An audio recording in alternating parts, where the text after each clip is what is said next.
Selamat pagi dan salam sejahtera sahabat Dokter Uner TV dimanapun Anda berada. Kami ucapkan selamat bergabung di acara Dokter Uner TV edisi Dokter Edukasi. Bagi yang belum tahu, Dokter Uner TV adalah sebuah platform kesehatan dari Fakultas Kedokteran dan RSUD Dr. Sutomo yang tentunya siap menyajikan info-info menarik seputar kesehatan setiap pekannya. Untuk itu jangan lupa untuk ikuti terus akun channel YouTube Dokter Uner TV dan Instagram kami @dokteruner_tv dan @fk_uner agar tidak ketinggalan informasi menarik langsung dari ahlinya. Perkenalkan, saya Nisrina Mudiah dari Duta FK Uner 2025 selaku host yang akan memandu acara ini dengan topik Putus Mata Rantai Narkoba, Cegah Penyalahgunaan Narkoba pada Remaja. Tentunya untuk membahas lebih dalam tentang topik ini saya tidak sendiri karena saat ini kita kedatangan narasumber yang sudah ahli di bidangnya. Beliau adalah dokter spesialis kedokteran jiwa di RSUD Dr. Sutomo dan di MMC Manyar Medical Center. Langsung saja kita sapa Dr. Poppy Arizona, spesialis kedokteran jiwa, Magister Kesehatan. Selamat pagi Dr. Poppy. Selamat pagi Mbak Nisrina, selamat pagi rekan-rekan sekalian. Bagaimana kabarnya hari ini dokter? Alhamdulillah sehat walafiat, sehat jiwa. Alhamdulillah, senang sekali dapat mengundang dokter untuk bergabung bersama kami untuk membahas topik yang sangat menarik dan juga relevan untuk masyarakat saat ini.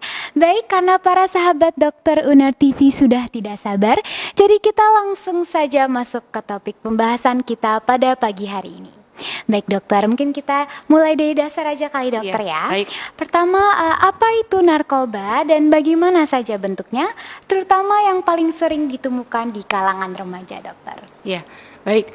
Jadi narkoba atau akronimnya nama lainnya adalah NABZA, narkotika, psikotropika, dan zat adiktif.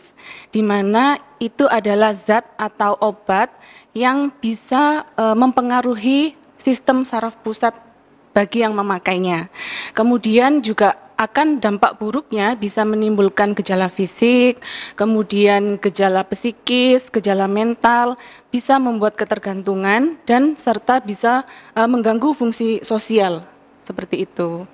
Kalau jenis-jenisnya macam-macam Mbak Nisrina, jadi ada yang bentukannya cair, kemudian ada yang dalam bentuk kapsul, liquid atau cairan, dalam bentuk kristal, serbuk, bahkan ada yang dalam bentuk perangko. Jadi namanya LSD, lysergic acid dietilamid itu dia akan leleh kalau ditaruh di lidah, seperti itu. Kalau yang di kalangan remaja, setahu saya yang paling banyak digunakan itu adalah untuk saat ini sabu dan ganja ya, seperti itu. Baik dokter, jadi narkoba atau nabza ini sangat berbahaya bagi kita ya dokter. Betul. Ya. Baik, soalnya saya juga ingin nanya nih dokter nih, apa yang dimaksud dengan penyalahgunaan narkoba dan mengapa remaja ini menjadi kelompok yang rentan dokter? Ya, jadi penyalahgunaan narkoba ini kalau dikatakan penyalahgunaan itu berarti yang sudah seseorang yang memakai tadi narkotika, psikotropika dan zat adiktif di mana ia sudah bukan untuk tujuan medis tetapi ia mencari efek senang, efek tenang, euforia atau halusinasinya dan itu tentunya akan menimbulkan ketergantungan seperti itu. Kalau di kalangan remaja ini kenapa remaja ini yang paling rentan untuk terjadinya memakai narkoba karena intinya faktor lingkungan ya Mbak ya. Jadi remaja ini kadang-kadang di lingkungannya itu supaya diakui kemudian akhirnya dikasihlah narkoba. Pertama mungkin coba-coba, ini nggak mungkin membuat kamu kecanduan kan cuman sedikit dosisnya seperti itu. Akhirnya dia mencoba tapi ternyata membawa petaka seperti itu. Jadi intinya lingkungan ini sangat mempengaruhi bagi remaja seperti itu. Betul. Baik, berarti penyalahgunaan narkoba itu ketika sudah berbahaya bagi tubuh ya dokter ya, dan juga kelompok remaja ini rentan karena lingkungannya. Betul, lingkungan. Baik. Dan remaja ini mencari identitas diri kan biasanya Mbak, mencoba eksperimen hal-hal baru yang dikiranya bisa atau mungkin mengacu pada idola-idolanya, mungkin K-pop atau idola-idola barat, di mana mungkin narkoba dipakai misalnya artis A kok biasa aja ya, keren, tapi tanpa memikirkan dampak jangka panjangnya, seperti itu. Betul, baik dokter. Tadi sudah sedikit dibahas dokter, ini gimana sih ketergantungan narkoba bisa mempengaruhi perilaku, emosi, dan kehidupan sosial penderitanya? Betul. Jadi memang pengaruhnya seperti itu ya Mbak ya. Jadi intinya sebetulnya Allah Tuhan Yang Maha Esa itu sudah memberikan sistem reward atau sistem penghargaan di otak kita manusia ini ya, sistem alamiah yang kita dapat dari Tuhan. Nah, tapi karena pemakaian narkoba ini sehingga sistem penghargaan tadi akan kacau, di mana sistem reward itu kan ada ventral tegmental area, ada prefrontal cortex, kemudian ada nucleus accumbens, di mana itu yang berperan paling dominan zatnya yaitu dopamin. Dopamin sendiri seperti kita ketahui juga mengatur pusat kesenangan, motivasi, emosi, kemudian juga ada untuk mengambil keputusan seperti itu. Nah, karena si pecandu narkoba tadi sudah memakai narkoba, otomatis dopaminnya berlebih yang ada di otak, menjadi euforia yang berlebihan. Nah, otak kita setelah mendapatkan hal yang enak tadi, karena mendapatkan dopamin berlebih dari narkoba yang ia pakai, maka otak kita men-setting bagaimana caranya ia terjadi toleransi di otaknya. Jadi mencari efek yang sama dengan akhirnya dosisnya lebih besar, seperti itu Mbak. Jadi timbullah yaitu tadi ada gangguan fungsi perilaku dan lain-lain tadi. Baik, berarti cukup serius ya dokter ya. Cukup serius. Selanjutnya tadi banyak ya dokter jenis-jenis narkoba ini. Jadi apakah semua jenis narkoba ini memiliki efek yang sama terhadap tubuh dan pikiran? Kalau jenis narkoba tergantung dari jenisnya Mbak ya. Jadi narkoba itu akan dibedakan, ada depresan, ada stimulan, dan ada halusinogen. Di mana kalau stimulan itu dia akan menimbulkan euforia, kemudian akan menimbulkan efek yang waspada berlebihan, bahkan sampai tidak tidur, merasa berenergi, bahkan beberapa klien itu bicaranya lebih banyak seperti itu, dan dia akan meningkatkan detak jantung pemakainya. Kalau depresan dia lebih rileks, lebih tenang, tidurnya lebih banyak seperti itu, dan tentunya menekan sistem saraf pernapasan kita. Terus kalau halusinogen ya lebih ada gangguan ini ya, limitasi, ada halusinasi juga kalau halusinogen seperti itu. Jenis-jenisnya kalau stimulan biasanya seperti sabu, metamfetamin, kalau depresan itu ya nitrazepam, diazepam, obat-obatan penenang. Kalau halusinogen lebih ke LSD tadi atau ganja tapi dosisnya tinggi, seperti itu. Baik, berarti jenis narkoba tidak ada 3 dokter ya, ada stimulan, depresan, dan halusinogen. Dan juga efeknya itu beda-beda masing-masing dokter ya. Baik, selanjutnya saya ingin nanya nih dokter nih, seberapa cepat seseorang ini bisa mengalami ketergantungan narkoba setelah mencobanya dokter? Betul, jadi intinya tergantung dari jenis-jenisnya tadi Mbak Nisrina. Jadi selain jenis, kemudian cara pemakaian. Nah, kalau cara pemakaiannya dengan di snis atau di hidung, terus kemudian dengan disuntik, itu biasanya lebih cepat mencapai ke otak kita. Nah, itu jenis-jenis seperti heroin, morfin, kemudian sabu itu yang biasanya dalam hitungan hari atau beberapa minggu lebih cepat menimbulkan ketergantungan, seperti itu. Baik, jadi cukup cepat ya dokter ya? Cukup cepat. Oke, selanjutnya saya ingin nanya dokter nih, apa saja tanda-tanda awal penyalahgunaan narkoba yang bisa dikenali oleh keluarga dan juga teman sehingga kita bisa melakukan tindakan pencegahan dokter? Mungkin yang lebih kita ketahui apa sih tanda-tandanya pecandu narkoba ini atau orang-orang yang ketergantungan narkoba, tentu bisa dengan melalui penampilan ya Mbak ya. Penampilannya makin lama makin kurus, nafsu makannya menurun, mata cekung, bahkan kadang merah, terus lebih lebih irritable, lebih emosian ketika dia mulai ada gejala putus zat seperti itu. Terus juga dari segi sosialnya mungkin dia lebih menjauh dari lingkungan pergaulan, lebih sering menyendiri seperti itu. Banyak hal-hal kebohongan-kebohongan atau manipulasi di lingkungan keluarga maupun lingkungan sekitarnya seperti itu. Baik, berarti tanda-tanda hal tersebut perlu banget kita Iya, pahami perlu dokter ya. dipahami, betul. Sehingga kita juga bisa melakukan pencegahan Iya. sebelum ketergantungan ini mau jadi lebih parah. Baik, selanjutnya saya ingin nanya dokter nih, bagaimana Iya. proses rehabilitasi bagi pecandu narkoba dan siapa saja yang terlibat di dalamnya dokter? Kalau yang terlibat di dalamnya biasanya ada perawat ya, perawat, kemudian ada teman-teman dari psikologi, psikiater sendiri yang subspesialisnya adiksi, kemudian ada konselor adiksi dan ada beberapa peer group seperti mungkin dari LSM yang berkecimpung di bidang narkoba itu. Terus kalau rehabilitasinya sendiri biasanya kita asesmen awal lengkap, zat-zat apa atau nafza apa saja yang digunakan, pemakaiannya berapa lama, terus kemudian dari situ kita melakukan rehab medis, rehabilitasi medis, detoksifikasi, menghentikan semua zat-zat narkoba yang digunakan, kemudian dari situ kita lihat gejala klinis apa yang timbul, mungkin ada kecemasan, sulit tidur, atau mungkin sampai yang paling buruk ada psikotiknya ya, ada hendaya perilaku atau gangguan bipolar, itu gejala klinisnya akan kita berikan obat-obatan psikofarmaka. Kemudian kalau rehabilitasi non medis ini seperti ya di situ akan diisi dengan spiritual, terapi kelompok, terapi motivasi, terapi perilaku, kemudian juga ada terapi keluarga bersama di mana keluarga ini kan dukungan utama untuk para pecandu narkoba. Kemudian baru kita aftercare. Aftercare ini kita bisa menyiapkan kira-kira untuk kembali ke masyarakat, terus kemudian bagaimana menyiapkan kalau dia mungkin ditawari lagi sama teman-teman pecandunya, terus kira-kira ada skill apa yang mungkin bisa untuk mencari mata pencahariannya si pecandu tadi. Seperti itu kurang lebihnya Mbak Nisrina. Baik, berarti proses rehabilitasi ini sesuai dengan masing-masing penderita gitu. Betul, ya dokter ya? sesuai dan sebaiknya dilakukan secara terus-menerus ya Mbak ya. Karena narkoba sendiri ini kan penyakit kronis ya, seperti contoh kayak diabetes atau hipertensi yang dia bisa relapse sewaktu-waktu, seperti itu.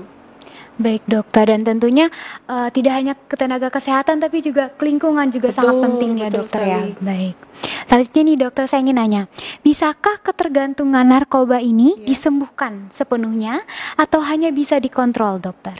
Kalau disembuhkan intinya kita harus mengetahui ya, narkoba ini adalah penyakit kronis ya, penyakit yang sudah mempengaruhi sistem saraf pusat otak kita. Nah di situ karena penyakit kronis otomatis kita lebih baik mengontrol, kemudian memberikan dukungan dan itu dilakukan secara terus-menerus berkesinambungan seperti itu Mbak.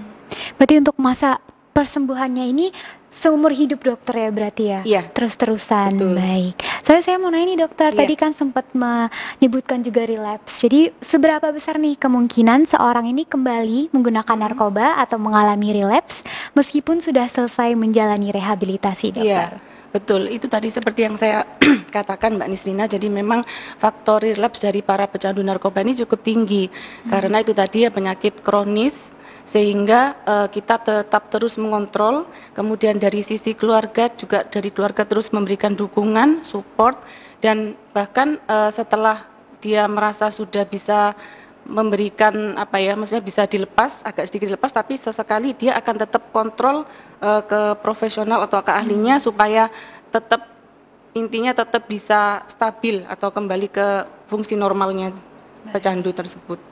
Jadi yang penting kontrol terus dokter ya, karena ini sangat cukup besar ya kemungkinan relapse-nya. Baik.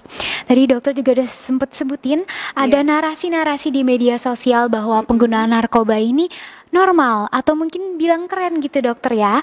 Gimana sih cara kita menghadapi hal tersebut sebagai remaja yang bisa dibilang salah satu kalangan yang cukup rentan akan penggunaan narkoba dokter? Iya, memang sosial media ini betul-betul mempengaruhi ya Mbak ya, apalagi di kalangan remaja yang masih ingin mencari identitas diri atau jati diri. Jadi intinya nomor satu, kalau tips dari saya yaitu meningkatkan literasi kita, mencari referensi yang betul-betul rujukannya tuh yang valid, yang terpercaya. Kemudian mungkin kalau di media sosial tuh mengikuti yang mungkin yang sudah verified ya Mbak ya, yang sudah verified kayak misalnya di Instagram seperti itu, dan lebih banyak mencari referensi-referensi yang memang valid itu tadi. Dan ada baiknya juga kalau kita itu mungkin dengan misalnya nih ditemukan suatu konten yang menurut seseorang itu kurang baik gitu ya Mbak ya, mungkin kita bisa memberikan bukan intinya perang di komen-komen mungkin ya, tapi lebih memberikan suatu edukasi yang tentunya lebih menormalisasi mana sih yang betul seperti itu. Baik. Berarti kita perlu tahu yang benar yang mana dokter literasi ya. digital dan bersikap kritis itu tadi. Dan kita sebagai tenaga kesehatan juga perlu mengedukasi dokter ya. Baik. Selanjutnya nih teman-teman, kita akan memasuki ke sesi yang tidak kalah menarik, yaitu mitos atau fakta seputar penyalahgunaan narkoba. Baik dokter, saya akan menyatakan pernyataan nanti dokter ya, nanti dapat meluruskan pernyataan tersebut. Nih dok, yang pertama adalah menggunakan narkoba sekali saja tidak akan berdampak apa-apa ke mental atau tubuh. Mitos. Nyatanya menggunakan narkoba meskipun hanya sekali-sekali saja itu akan menimbulkan petaka di kemudian hari, akan menimbulkan overdosis, bahkan yang paling parah sampai menimbulkan kriminalitas dan kematian. Baik, berarti mitos dokter ya. Jangan sekali coba-coba narkoba ya, sahabat dokter Uner TV perlu sekali tahu bahwa efeknya ini jangka panjang dokter ya. Betul. Baik, selanjutnya orang yang menggunakan narkoba hanya butuh niat kuat untuk sembuh tanpa bantuan medis. Mitos ya. Jadi nyatanya intinya seperti yang saya jelaskan tadi, ketergantungan narkoba ini suatu penyakit yang kronis di mana tentunya membutuhkan profesional atau tenaga medis untuk rehabilitasi tadi, seperti itu. Baik, berarti mitos ya, butuh sekali bantuan medis dokter. Baik. Selanjutnya, rehabilitasi narkoba itu menakutkan dan hanya diperlukan jika sudah parah atau overdosis. Mitos ya. Jadi rehabilitasi sedini mungkin itu malah akan memberikan efek yang lebih baik daripada terlambat, seperti itu. Baik, kalau sudah ada tanda-tandanya lebih baik rehabilitasi saja dokter rehabilitasi secara dini tadi. Baik, oke. Teman-teman, selanjutnya pakai narkoba bisa bikin lebih produktif, fokus belajar dan kreatif. Mitos ya, jadi intinya itu hanya sementara, efek sementara, tapi efek jangka panjangnya itu akan terjadi toleransi seperti yang saya jelaskan tadi. Jadi akan untuk mendapatkan efek yang sama, maka ia akan meningkatkan dosis sampai mendapatkan yang efek enaknya tadi, seperti itu. Baik, jadi mitos dokter ya, narkoba ini betul. Bukan meningkatkan produktif, fokus belajar dan kreatif, tapi malah membalikan dokter ya, membuat dampak negatif yang lebih banyak. Oke, selanjutnya dokter nih yang terakhir dokter ya. Kalau sudah pakai narkoba, masa depan hancur dan tidak bisa diperbaiki lagi. Mitos ya, intinya ada pecandu narkoba, pasien saya yang masih bisa kembali ke fungsi normalnya sebagai dia bekerja sebagai pegawai dan cukup dengan keluarganya juga cukup, alhamdulillah sampai detik ini juga bisa bagus ya Mbak ya, sudah lepas dari narkoba tapi dia tetap kontrol rutin untuk sesekali evaluasi diri gitu. Baik, mitos ya dokter, berarti meskipun penderita tapi juga masih bisa memperbaiki lagi hidupnya dokter ya. Oke, baik, terima kasih banyak dokter atas penjelasannya mengenai penyalahgunaan narkoba dan juga sudah meluruskan nih dokter mengenai pernyataan-pernyataan yang ada di kalangan masyarakat. Terima kasih sudah datang, dokter dan berkenan memberikan ilmu yang sangat bermanfaat bagi saya dan juga sahabat dokter Uner TV semuanya. Baik, nah gimana nih sahabat dokter Uner TV semuanya, sudah menambah satu lagi ilmu pada hari ini? Dan jangan lupa untuk ikuti akun YouTube Dokter Uner TV dan Instagram kami @dokteruner_tv dan @fk_uner agar selalu bisa menambah pengetahuan kesehatan kita setiap pekannya. Tetap jaga kesehatan dan selalu semangat beraktivitas. Saya Nisrina Mudia selaku host hari ini mengucapkan terima kasih dan sampai jumpa di episode Dokter Edukasi selanjutnya.